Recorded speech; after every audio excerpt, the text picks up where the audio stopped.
Napakabilis lang talaga ng panahon, ano? Last year, parang inaayusan ko lang din si Yuna ng ganito. At last year, ang sinuot nga pala niya noon ay yung mga damit ko, yung Filipiniana ko, pati na rin yung palda ko. At ngayon, ito namang Filipiniana dress na sinuot ni Colleen last year ang hiniram namin. Gusto niya daw ay ito, kaya naman sige na, pagbigyan natin ang ating princess. At dahil nga maikli lamang ang buhok niya, ngayong taon na ito, edi simple lamang ang gagawin nating hairstyle. Hindi katulad nung nakaraang taon na nakaban siya kasi mahaba ang buhok niya noon. Ayaw na nga palang mag-makeup ngayon ni Yuna kasi daw maganda na siya. Charot! Pero seryoso, siya nagsabi na ayaw na niya maglagay ng makeup kaya naman nag-powder lamang siya. At eto na, ginawan ko nga rin pala siya ng bag na teterno sa kanyang Filipiniana dress. Sayang nga at hindi kakulay ng kanyang suot. Susunod lang kami ni Tere. Ay, kasama si Ivory agang-aga. Hi! Papasok daw. Sino? Si Ivory? O, dapat dala mo yung watermelon bag mo. Bye! Yung mga dalagong Pilipina, yes! Binatang Pilipino! Bye! Susunod kami, baby, ha? Bye! Pagkaalis na nga nila, ginising ko na si Maria Teresa Decena Ortiz. Wow, kompleto. Para naman pumunta na kami sa school. Nakasalubong naman namin si ma'am sa may gate at nabanggit nga niya na kailangan nga pala ng bulaklak na ilalagay sa ribulto ni Manuel Quezon. At dahil may nakita kaming cute na ganito, ay syempre bibili kami. Failed naman.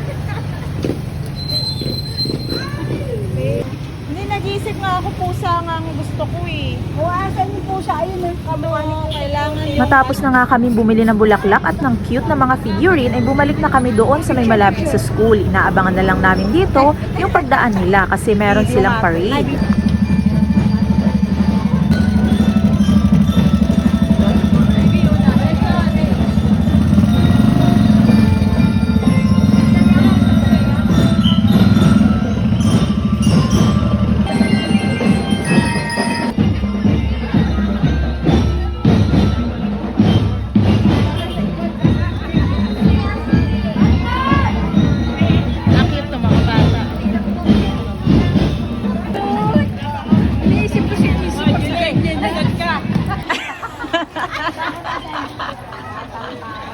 Ang matangkad na babae. Tara, hawakan mo nga itong tubig. Ay, sige siya, lo. Ate, o. Ay,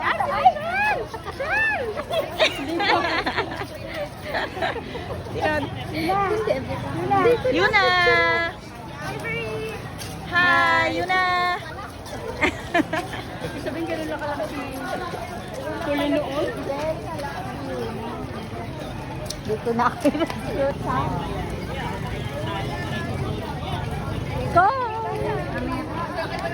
Nasaan? Ay, naka-blue. Wala, layo eh. Hi! Kuya ko kayo.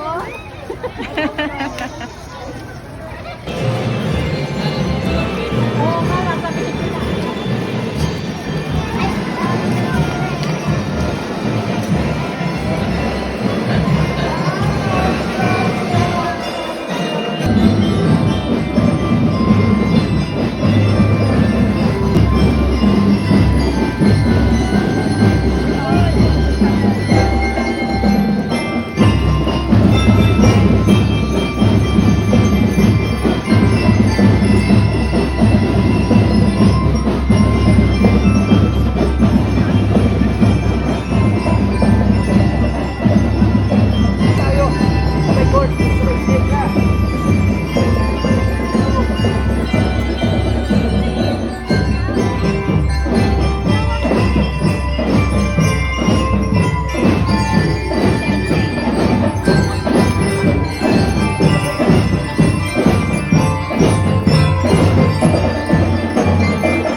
Alay pala yun. Doon ka dun, sa lane mo. Ayun pala si Althea, hinahanap na. Saan nakala namin may junot ka?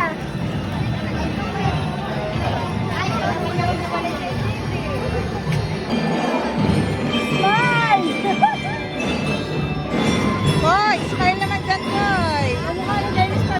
Hindi na nga ako masyado nakapag-picture kasi nandun pala sila sa may bandang loob. Akala ko kasi tapos na, kaya naman umuwi na rin kami.